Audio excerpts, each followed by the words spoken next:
জাতীয় প্রেস ক্লাবে বিএনপি চেয়ারপারসনের জন্য দোয়া মাহফিল অনুষ্ঠিত হয়। সেখানে দোয়া প্রার্থনা করেন অধ্যক্ষ আলমগীর হোসেন। বিস্তারিত দেখুন ডেস্ক রিপোর্টে। জাতীয় প্রেস ক্লাবে বিএনপি চেয়ারপারসনের রোগমুক্তি কামনায় দোয়া মাহফিলের আয়োজন করা হয়। এই দোয়া অনুষ্ঠানে অংশ নিয়ে দেশনেত্রী দ্রুত সুস্থতা কামনা করেন বিএনপির কেন্দ্রীয় নির্বাহী কমিটির সদস্য অধ্যক্ষ আলমগীর হোসেন। আজকে আলোচনার বিষয় নয়, আজকে সারা বাংলাদেশে মানুষ একই কাতারে সামিল হয়েছে। ঐক্যের প্রতীক আমাদের মা এবং খালেদা জিয়ার রোগ মুক্তির জন্য।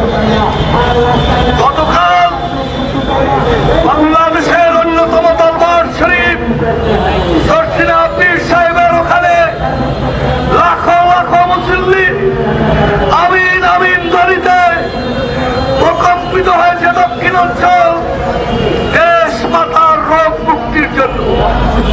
আজকে সারা বাংলাদেশে 1 কোটির অধিক মানুষ তাহাজ্জুদ করে রোজা রাখে, নিয়মিত নামাজে দোয়া করছেন।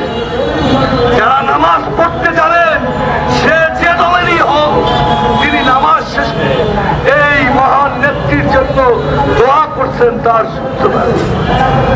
আমাদের আপনাদের মাধ্যমে দাবি একটাই, মহান আল্লাহ রাব্বুল আলামিন গত রাতে গভীর রাতে মক্কা থেকে ফোন করেছে আমাদের সহকর্মীরা, হাজার হাজার প্রবাসী ভাইয়েরা মক্কা মদিনায় জড়ো হয়েছে মায়ের সুস্থতার জন্য, উমরা পালন, কবর জিয়ারত করার জন্য, রওজা মোবারক জিয়ারত করার জন্য। আপনাদের কাছেও উদাত্ত আহ্বান, মায়ের জন্য 17 বছর মজলুম পরিবার, মা যেমন নিগৃহীত হয়েছে, আর 5 রকম রহমান কোকো শহীদ হয়েছে, 10 তলা থেকে তারেক রহমান রেখে ফেলে দিয়ে মৃত্যুতে নিয়ে যেতে চেয়েছিল। সবার আল্লাহ বিনা চিকিৎসায় বেগম খালেদা জিয়াকে ফিরিয়ে দিয়েছে। আজকে সবাই দোয়া করবেন মা যেন আমাদের মাঝে ফিরে এসে আবারও আমাদের হাল ধরতে পারে। এই আশা রেখে, এই আহ্বান জানিয়ে আমি আমার বক্তব্য শেষ করব।